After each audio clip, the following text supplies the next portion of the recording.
Sir, 3 बहुत important subjects हैं जो आवाम से डायरेक्ट ताल्लुक़ रखते हैं, एजुकेशन, हेल्थ, सिक्योरिटी, और ये सरकार तीनों में बहुत पीछे है सर। आप सवाल पूछो। जी, वो सवाल ही पूछ रहा हूँ सर, कुछ जानकारी देते हुए सर, आपकी इजाज़त से। सर, एम्स में 6297 पोस्ट में 2356 पोस्ट खाली हैं, जो 38% है, और नॉन फैकल्टी में 59,000 में 17,235 है, जो 30% खाली है। और मैं एग्जांपल लेना चाहता हूं सर, एम्स दिल्ली का, वहाँ पे डेली पेशेंट, आउटडोर पेशेंट्स आते हैं, ओपीडी पेशेंट 16,000, फिर इमरजेंसी अलग 600-800 आते हैं, फिर इन हाउस पेशेंट्स हैं। तो इतनी वैकेंसी में कैसे ये काम चला रहे हैं? मेरा सिंपल सा क्वेश्चन है सर कि ये जो वैकेंसीज हैं इसको कब तक भरेंगे? दूसरा ये है कि भरते वक्त जो आरक्षण का है उसको, उसकी जो गाइडलाइंस है उसको फॉलो करेंगे कि नहीं करेंगे? और पेशेंट जो हमने बताया सर, तो पेशेंट की संख्या को देखते हुए जो सैंक्शन पोस्ट है उसका कम से कम 1.5 गुना होना चाहिए। तो अगर देखा जाए तो 50% स्ट्रेंथ में इतने आबादी को कैसे ये केटर करते हैं? अगर इस पे ध्यान नहीं दिया जाएगा तो मंत्री महोदय, हेल्थ सर्विसेज ठप हो जाएंगी सर, वो भी एम्स में। महत्वपूर्ण प्रश्न है सर। सबसे पहले, क्योंकि इन्होंने तो है, लेकिन ये प्रश्न काल है, ये भी ध्यान सबसे पहले तो माननीय सदस्य ने प्रश्न के पहले टिप्पणी की, तो मैं टिप्पणी का भी जवाब देता हूँ। इन्होंने कहा, एक मिनट आप सुनिए ना आराम से। इन्होंने कहा कि सरकार स्वास्थ्य के मामले में बहुत पीछे है। मैं रिकॉर्ड को जरा सा सामने रखना चाहता हूँ। आपने 1960 से लेकर 1998 में एक all India Institute of Medical sciences खोला, एक। अटल बिहारी वाजपेयी जी की सरकार ने 6 खोले और मोदी जी ने 23। तो इसलिए पहले तो ये दिमाग के अपने पटल से निकाल लीजिए कि यह सरकार पीछे है। यह सरकार कई गुना आगे है, इस बात को समझ लीजिए। पहली चीज, जहां तक आपने सवाल किया, ये मैं अब इसके बाद मैं सवाल के उत्तर, क्योंकि राजनीतिक विषय हो गया मेरा, अब मैं आता हूं स्वास्थ्य के विषय पर। देखिए, मैं आपसे कहना चाहता हूं, all India Institute of Medical sciences को हम हल्के में ना लें। ये एक ब्रांड है और ये ब्रांड दुनिया में स्थापित है, और ये ऐसे ही नहीं हुआ है। इस इंस्टीट्यूट्स को,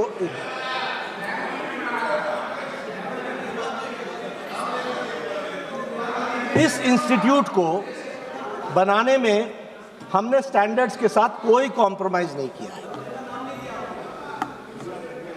1960 से लेकर 98 में जवाहरलाल नेहरू जी ने एक बनाया, एक। अब आप सुनना चाहते हैं तो बोलूंगा ही ना। मैं आपसे बोलना चाहता हूं कि जहां तक all India Institute of Medical Sciences के स्टैंडर्ड्स का सवाल है, हम उनके स्टैंडर्ड्स के कॉम्प्रोमाइज नहीं कर रहे हैं। अभी आपने खुद ही अपने प्रश्न में कहा कि दिल्ली का all India Institute of Medical sciences में भी फैकल्टी की कमी है, लेकिन दिल्ली का all India Institute of Medical sciences में दुनिया भर के मरीज आज भी आते हैं और वो वहीं अपना इलाज कराते हैं। इसलिए, और इसी को हम रेप्लिकेट कर रहे हैं सब जगह। अब हमने किया क्या है? देखिए, अब आप सुनना चाहेंगे? आप बोलें। हमने किया क्या है? एक तो सिलेक्शन कमिटी, पहले हर सिलेक्शन के लिए सिलेक्शन कमिटी बनती थी। हमने सभी all India Institute of Medical Sciences के लिए अलग अलग सिलेक्शन कमिटी बनाई है। दूसरा, सिलेक्शन कमिटी साल में 4 बार इंटरव्यू लेगी, हर क्वार्टरली, और हर क्वार्टरली के लिए वह सिलेक्शन कमिटी बदली नहीं जाएगी।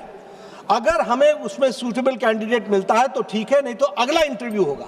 इस तरीके से हमने कोशिश की है कि हम स्टैंडिंग कमेटी के माध्यम से 4 साल में ले, और उसमें हम इसके साथ साथ जो रिटायर्ड प्रोफेसर्स हैं उनको भी हमने इंगेज करने के लिए उसकी भी फैसिलिटी हमने दी है। हमने विजिटिंग फैकल्टी स्कीम को भी हमने बढ़ावा दिया है, और विजिटिंग फैकल्टी स्कीम में कोई विदेश से भी आकर के यहाँ पर विजिटिंग फैकल्टी में रहना चाहे तो उसकी भी व्यवस्था की है, और लोग आ रहे हैं अपने देश के प्रति प्रेम रख करके, इस बात को भी हमको ध्यान में रखना चाहिए। जहाँ तक nursing officers recruitment common eligibility test का सवाल है, नॉरसेट, वो All India Institute of Medical Sciences, सारे देश के All India Institute of Medical Sciences के लिए साल में 2 बार टेस्ट लेता है और उसके माध्यम से रिक्रूट करता है। उसी तरीके से common recruitment examination AIIMS Delhi के कंडक्ट कराता है, और यह भी साल में अब 2 बार किया जा रहा है, और ताकि इसमें हम उसको जोड़ सकें। इसी तरीके से जो हमारे नेशनल इंस्टीट्यूट्स हैं, उन नेशनल इंस्टीट्यूट्स का combined entrance test Delhi AIIMS कराता है, और यह भी साल में 2 बार होता है, ताकि हम जूनियर रेजिडेंट्स को एम्स में हम उसके लिए रिक्रूट कर सकें। और इसी तरीके से हम INI super speciality exam AIIMS Delhi कराता है सारे देश के एम्स के लिए, और इसके माध्यम से हम सीनियर रेजिडेंट हम अपने academic all India Institute of Medical sciences को हम करते हैं। तो एक हमारा प्रयास है कि कंटिन्यूअस रिक्रूटमेंट चलती रहे। देखिए, पिछले 10 सालों में 23 All India Institute of Medical Sciences आई हैं।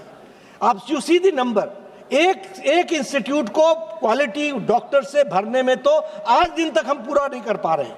तो ये 23 इंस्टीट्यूट जो 10 साल के अंदर में आई हैं, और मैं फिर बता दूं, all India Institute of Medical sciences की फैकल्टी को अच्छे तरीके से खड़े होने में कम से कम 10 साल लगता है, और प्लीज इसमें हम कॉम्प्रोमाइज नहीं करने वाले हैं।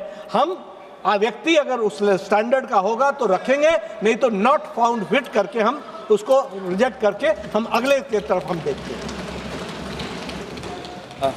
सर, मेरा जवाब आया नहीं सर। मैंने सिंपल सा पूछा था कब वैकेंसी भरेंगे, और सर मैं डॉक्टर हूँ, MBBS डॉक्टर हूँ, तो मुझे पता है कि 20,000 पेशेंट्स का इलाज करने में 800 फैकल्टी सक्षम नहीं है। तो मैंने जो सवाल पूछा उसका जवाब सर से नहीं मिल पाया। एक मिनट। दूसरा सर, सप्लीमेंट्री में पूछना चाहता हूँ, जैसे मैंने बताया या बता रहा हूँ कि उस लगभग 18-20 हज़ार पेशेंट्स जो डेली आती हैं, उसमें 1500 से 2000 बिहार से आते हैं, मेरे राज्य से, विच इज़ अबाउट 15%।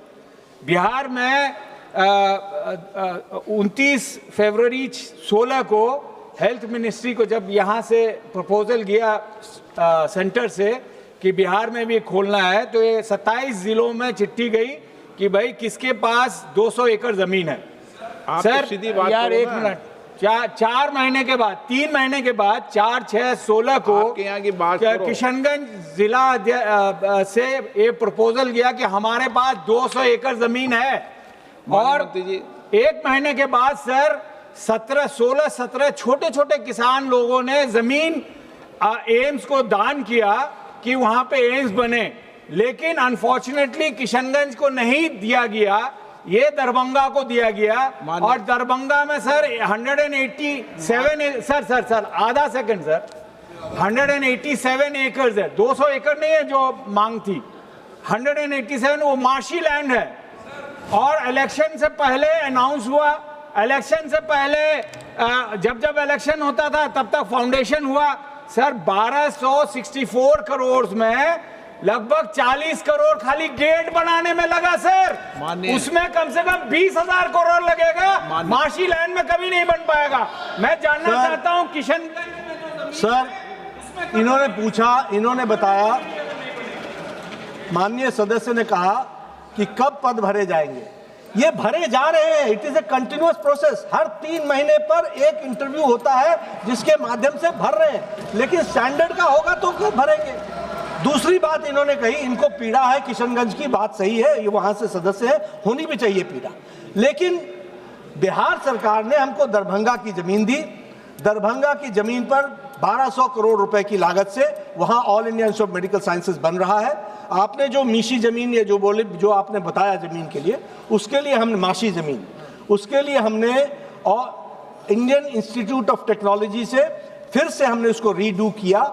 रीडू करने के बाद पाइलिंग सिस्टम पर all India Institute of Medical sciences Darbhanga में बन रहा है, और पिछले ही कैबिनेट में जो अभी 2 दिन पहले हुई है, माननीय प्रधानमंत्री जी के नेतृत्व में 700 करोड़ रुपए दरभंगा को एक्स्ट्रा दिए गए हैं।